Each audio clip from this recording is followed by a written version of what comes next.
मोठे मोठे रोग येतात बरं का, मोठे मोठे रोग येतात आणि त्याला त्याची पित्र शाप देतात, शिवे देतात. आणि अशा प्रकारे मार्कंडेय पुराण म्हणतं की जो श्राद्ध करत नाही त्याच्या घरात शूर वीर असं संतान जन्माला येत नाही. येतं कसलं लुळं पांगडं लंगडं आंधळं असलं संतान त्याच्या त्या कुळामध्ये जन्म घेतो. मग सांगा श्राद्ध करणं किती महत्वाचं आहे. म्हणून प्रत्येक संसारिकानं श्राद्ध कर्म हे आवर्जून करावंच. विठ्ठल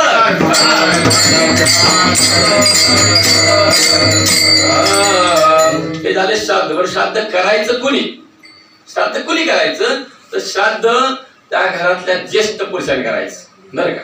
श्राद्धाचा विधी ज्येष्ठ पुरुषाने करायचा का, त्याच्यापेक्षा जर कुणी नसेलच काय करायचं.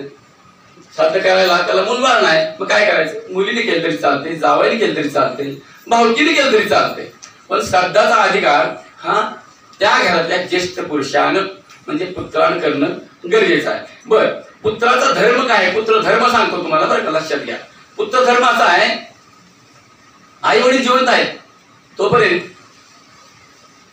आई वडिलांची सेवा करावी, त्यांच्या मृत्यूनंतर श्राद्ध करावं आणि आयुष्यात एकदा तरी गयेला जाऊन, गया म्हणून उत्तर भारतामध्ये उत्तर बिहारमध्ये एक ठिकाण आहे, त्या गयेला जाऊन तिथं जाऊन तर्पण करावं. जीवनात एकदा जर गयेचं महत्व असं आहे, तिथं जाऊन तर्पण केल्यास तो मनुष्य जो श्राद्ध करता म्हणजे ज्यानं श्राद्ध केलं तो शेवटी मृत्यूनंतर त्याला मोक्ष मिळतो आणि ब्रह्मलोक प्राप्त होतो. विठ्ठल थोडक्यात श्राद्धाचा विषय तुम्हाला सांगितला. गयाला सांगितलं की आम्हाला यज्ञ करायचा आहे पण यज्ञाला तुझा ध्येय पाहिजे. आम्हाला गयासुर म्हणलं वा, म्हणलं माझं तर जन्माची सार्थकता झाली म्हणे. मग गयासुराला